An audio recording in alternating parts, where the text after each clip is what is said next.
I'm J.D. Alexander. Welcome back to another edition of Alexander Cattlemen Farms, committed to Nebraska beef.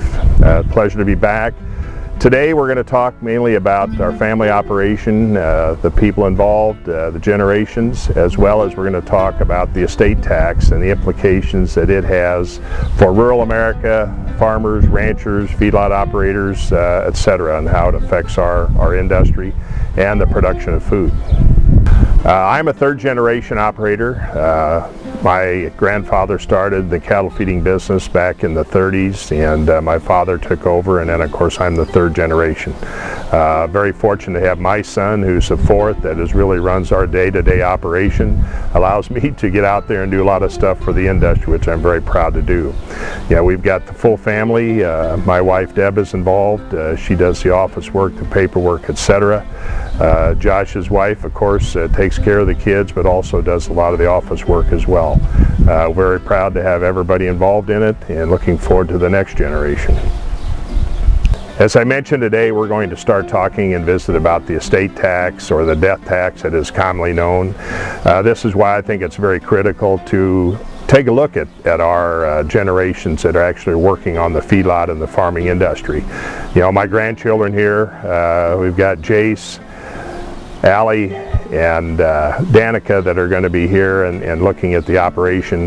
You know, really what this is all about is building a business, making a good living off it, improving the land, improving the environment, and then turning it over to the next generation so they can even improve it into another step. So that's the biggest thing that I'm looking at, is building something that the next generations can carry on.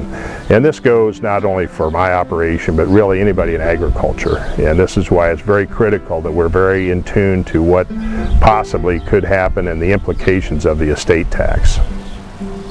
You know, the implications of the estate tax are huge. If nothing is done by the end of this year, it'll revert back to $1 million exemption, and anything above and beyond that would be taxed at 55%. You know, in today's day and age, with the high prices of land, commodities, machinery, etc., it does not take a lot to get $1 million in a cattle operation, or any farming operation for that matter. In fact, it's as little as 1/4 section of land today could equal $1 million.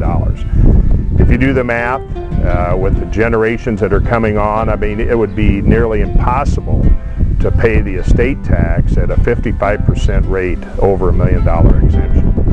What we do not want to have happen is where the next generation has to make a decision whether they sell off to be able to pay the tax, or if they want to continue to making a lifestyle of living in the country as they wish to do. So it's very critical that we get something done with this by the end of the year.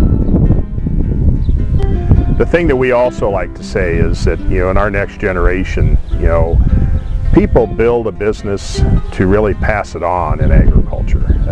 A lot of times people build a business and elect to sell it and retire, and that's not the way in the rural communities. You know, really what we do is, over the years, we've established things, make it bigger and better, and make a nice living off it, and then turn it over to the next generation so they can do the same thing. It's also only about the way you can get started. You know, people cannot really come to start a farming or a cattle operation from scratch. Most of them have to be passed down from generation to generation. And if nothing is done with the estate tax, it can be detrimental to the future of that. So I think it's very critical that we do as much as we can on all aspects, on a national, state, and various levels, to do something with the estate and the death tax. Well, it's great to have my grandchildren here, 2 of the 3 actually, and really this is what it's all about. You know, you make a living in agriculture, have a great family setting, but it's also about building something to eventually be able to turn over to them, and they can hopefully carry on generation to generation. So I think this is really the main thing about the rural America and the lifestyle that we have out in the country. Is it's enjoyable, it's all about family, it's about making a living and working for the future and producing food for the world.